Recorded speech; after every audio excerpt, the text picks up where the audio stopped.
Datanglah malaikat Jibril, malaikat penjaga segala bukit di atas dunia. Kau tunjuk mana bukit yang paling besar ya Muhammad, akan kutimpakan kepada mereka. Hati yang luka biasanya akan marah, akan kecewa, tapi tidak terjadi pada Nabi Muhammad sallallahu alaihi wasallam.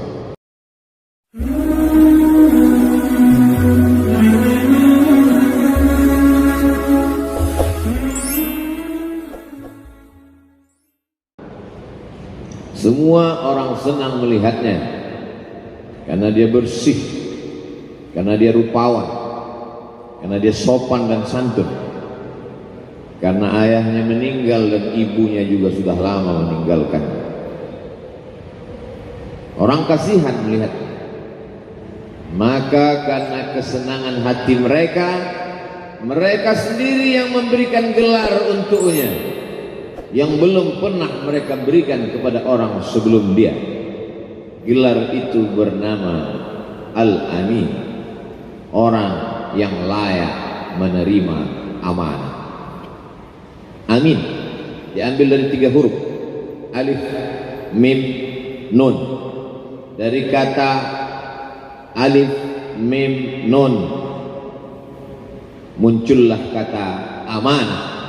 Orang yang mampu menerima amanah disebut Al-Amin. Kita mengatakannya jujur. Lawan daripada amanah adalah khianah, Al-Khain, pengkhianat. Dia tidak berkhianat.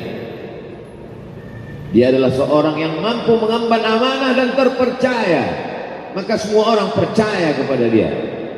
Dari alif, mim, nun juga akar yang sama dengan iman, akar kata yang sama dengan iman, maka iman berarti percaya. Dia adalah orang yang dipercaya karena memang dia mampu mengemban amanah. Kapan kebencian itu datang? Kebencian itu datang ketika dia naik ke atas bukit Sofa dan dia berkata kepada semua penduduk Makkah, seandainya aku katakan di balik bukit Jabal Abi Qubais yang besar, gagah, perkasa, tinggi, menjulang ini ada pasukan musuh yang akan menyerang kita, apakah kalian percaya? Semua mereka berkata, shadaqnaka, kami percaya karena memang kami menggelar engkau orang yang dapat dipercaya. Seandainya aku katakan bahwa ada pasukan musuh yang akan meluluh lantak, akan menghantam, membunuh kita, apakah kalian percaya? Mereka menjawab, shadaqna, kami percaya.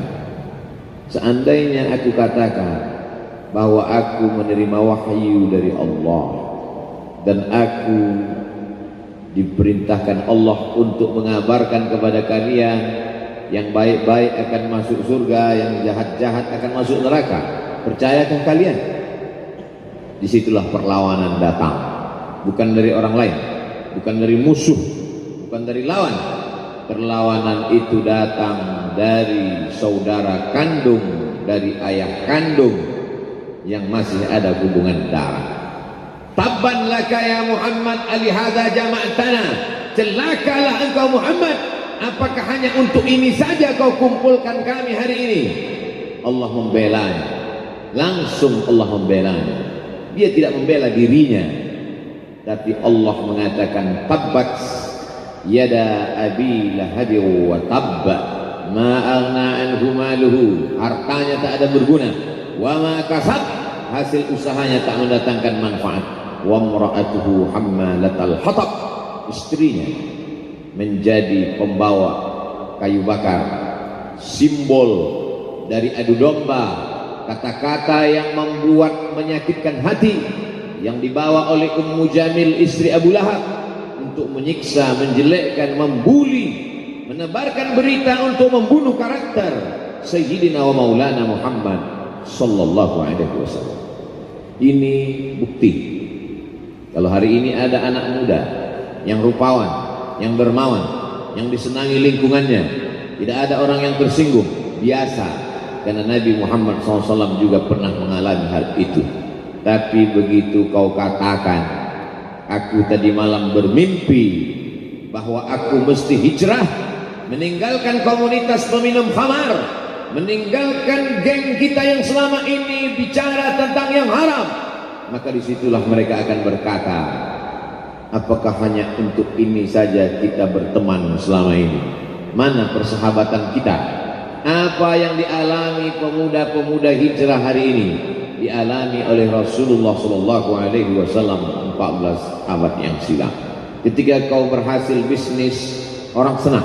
Ketika kau berhasil membina rumah tangga, tidak ada orang yang tersakiti. Ketika anakmu lucu-lucu dan kau berada di tengah mereka, tidak terusik kepentingan mereka, tidak terganggu ekonomi mereka, engkau adalah sahabat, engkau adalah teman setia.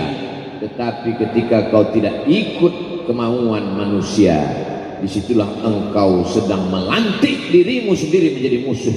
Maka Allah kuatkan hatimu. Wa in tuti aktsara man fil ardi, kalau kau ikut kebanyakan orang di atas muka bumi, yudilluka an sabilillah, mereka hanya akan menyesatkan engkau dari jalan Allah Subhanahu wa taala. Tapi api itu tidak pernah padam. Kalau dia padam, maka berakhirlah dakwah Islam. Dia terus bergelora, dia terus menyala, dia terus membakar kemunafikan, membakar kemusyrikan, sampai akhirnya embargo pun tiba. Jangan ada yang mau bergabung dengan kelompok Muhammad sallallahu alaihi wasallam. Jangan ada yang mau berkirim makanan, jangan ada yang mau berdagang, jangan ada yang mau menjalin transaksi. Mereka ingin membunuh secara perlahan-lahan. Jangan beli produknya, jangan duduk bersamanya, jangan berteman dengan dia. Kenapa kamu mau berfoto dengan dia? Kenapa kamu mau bergambar dengan dia? Kenapa kamu masih mau mendengar ceramah dia? Adakah orang yang mengalami hal itu hari ini? Adakah ketakutan-ketakutan dari hamba Allah yang mengatakan Allahu Akbar, Allah Maha Besar, tapi takut ditinggalkan kawan, cemas ditinggalkan sahabat? Maka itu pernah terjadi pada kelompok Sayyidina wa Maulana Muhammad sallallahu alaihi wasallam. Kalau pembunuhan karakter tidak berhasil, maka ada yang lebih dahsyat daripada itu. Mereka tawarkan dunia beserta isinya. Wallahi, demi Allah wahai paman, demi Allah wahai Abu Talib, law wada'u syamsa fi yamini wal qamara fi yasari, andai mereka letakkan matahari di tangan kananku, bulan di tangan kiriku, ala an atruka hadzal amr, supaya aku tinggalkan dakwah ini, aku tidak akan meninggalkannya. Bujuk rayu mulai tiba. Itu terjadi pada diri Nabi Muhammad sallallahu alaihi wasallam. Kalau kau tidak mempan dimusuhi, kalau kau tidak mempan dirangkul, kau akan dipukul. Kalau kau tidak mempan dipukul, kau akan dirangkul. Berbagai macam cara, dari mulai yang paling keras sampai yang paling lembut, dari mulai yang paling lembut sampai yang paling keras, sampai akhirnya tempat bergantung itu hilang, lenyap, musnah. Ada dua tempat bergantung, saudara kandung ayah Abu Talib. Mereka tidak mengusiknya karena dia keponakan Abu Talib. Abu Talib anak Abdul Muttalib, Abdul Muttalib anak Hashim, Hashim anak Abdi Manaf, Abdi Manaf anak Qusay, Qusaylah pendiri Darun Nadwah. Mereka keturunan darah mulia dari Adnan. Adnan menerima tetesan darah dari Ismail, Ismail anak kandung Ibrahim alaihissalam. Jangan ganggu dia, karena dia keponakan Abu Talib. Masih ada backing, tapi Allah ingin agar hati itu tidak bergantung kepada manusia. Dia buat Abu Talib meninggal dunia, masih ada lagi tempat bergantung. Dia yang dulu ketika kedinginan datang, dia yang menyelimuti. Yang dulu ketika ketakutan datang, dia yang menenangkan. Dia datang menemui Waraqah ibnu Naufal. Waraqah berkata, namus, malaikat yang pernah datang kepada Ibrahim, yang pernah datang kepada Musa, yang pernah datang kepada Isa, sekarang dia datang kepada suamimu. Katakanlah, jangan takut, jangan cemas. Kalau nanti sampai masanya dia akan diusir dari kampung halamannya, aku orang pertama yang akan membelanya. Karena begitu yang kutemukan dalam kitab-kitab suci yang kubaca, kata Waraqah bin Naufal. Hari itu juga tempat bergantung itu patah. Khadijah menghadap Allah Subhanahu wa ta'ala. Tak lagi ada makhluk tempat bergantung, tak ada lagi ranting tempat berhinggap, tak ada lagi batang kayu tempat berpegang. Allah ingin agar engkau berserah hanya kepada Dia saja. Tidak ada makhluk. Bersandar kepada makhluk akan kecewa, bersandar pada kayu yang rindang akan tumbang, bersandar kepada benda akan binasa, bersandar kepada sahabat akan berubah menjadi musuh. Bersandarlah kepada Dia, Hayyun Maha Hidup, la yamut, Dia tak pernah mati. Bersandarlah kepada Dia, Al-Aziz yang Maha Perkasa, Al-Jabbar yang Maha Berkuasa. Itu yang diinginkan Allah dari sosok Sayyidina wa Maulana Muhammad sallallahu alaihi wasallam.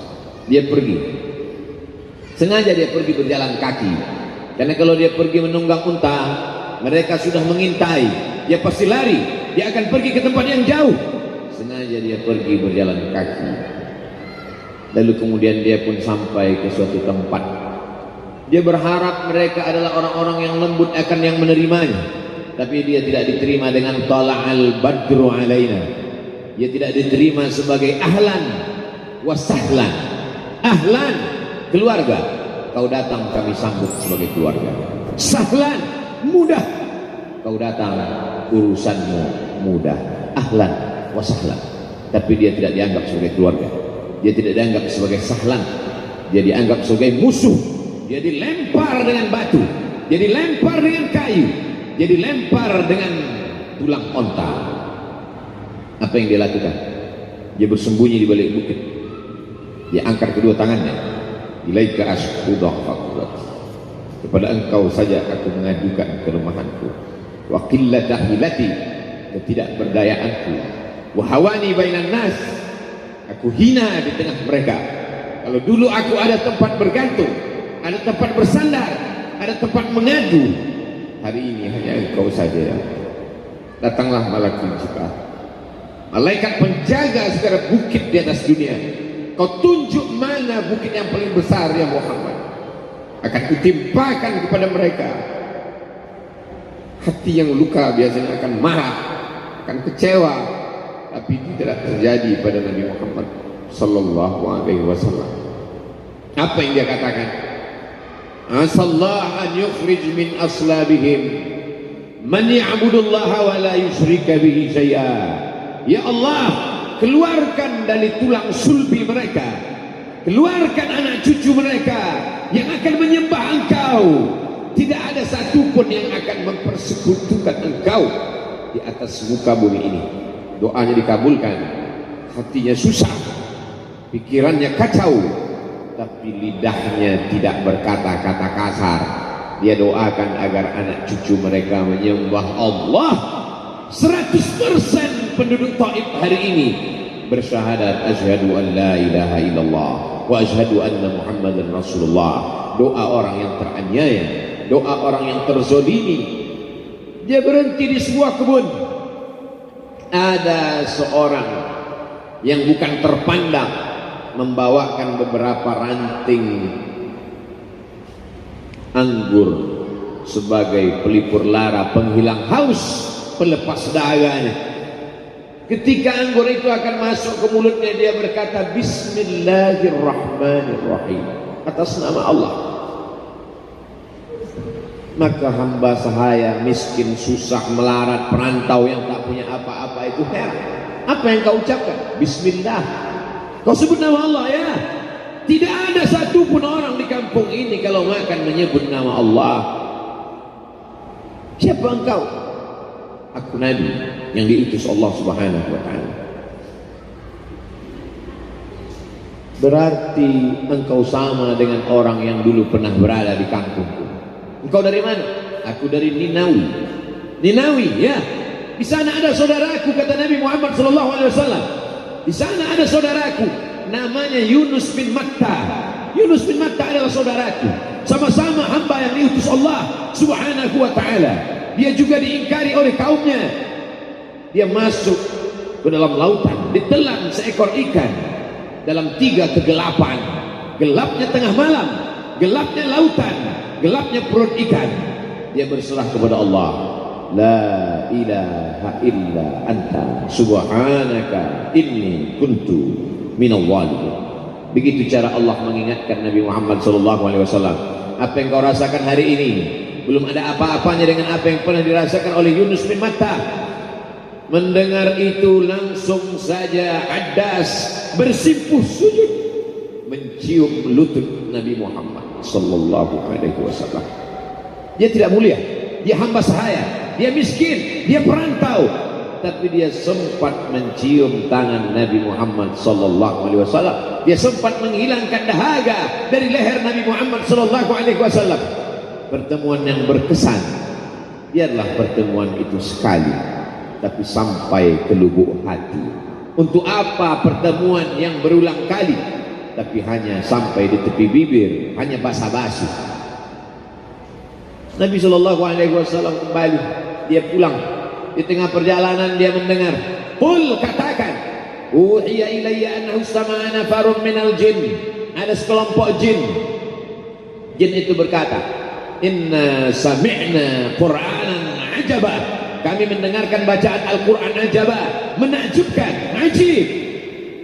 Biarlah manusia menolakmu, biarlah manusia yang aku dan sombong itu tidak menerimamu, tapi ada satu makhluk yang mau menerimamu.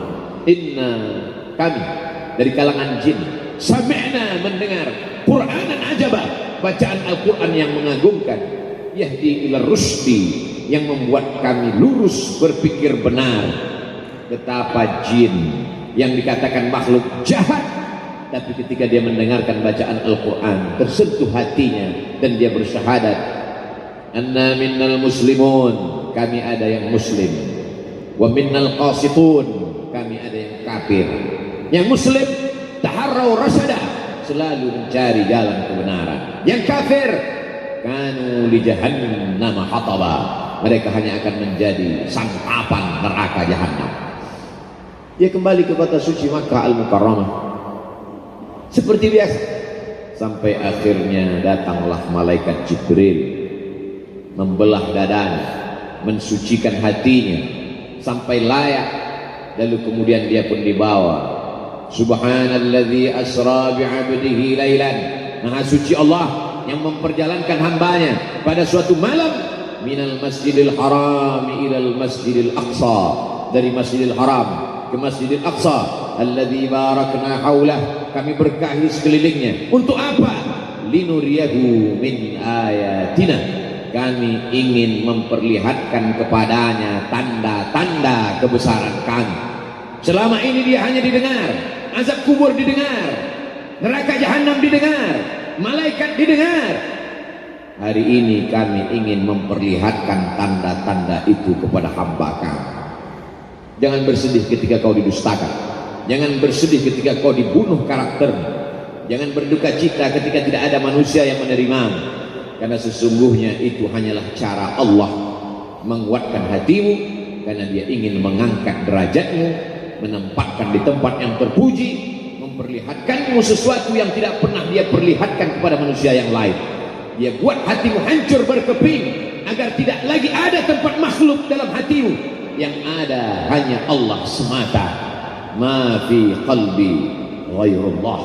Pada saat itu mentalmu sudah kuat, layaklah engkau berada di tempat yang terpuji. Kalau ada orang menyakitimu, jangan berduka.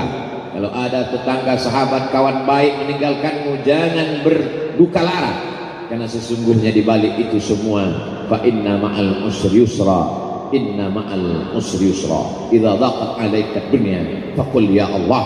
Kalau terasa sempit dunia, mengadulah kepada Allah. Idza sa'alta fas'alillah, kalau minta-mintalah kepada Allah. Wa idza sta'anta fasta'in billah, kalau minta tolong, minta tolonglah kepada Allah. Iyyaka na'budu wa iyyaka nasta'in, kepada Engkau kami menyembah, kepada Engkau kami beribadah, kepada Engkau kami bersimpuh sujud, kepada Engkau juga kami meminta pertolongan. Barakallahu li wa lakum fil Qur'anil azim, wa nafa'ani wa iyyakum bima fihi minal ayati wadh-dhikril hakim, wa taqabbala minni wa minkum tilawatahu innahu huwal ghafurur rahim.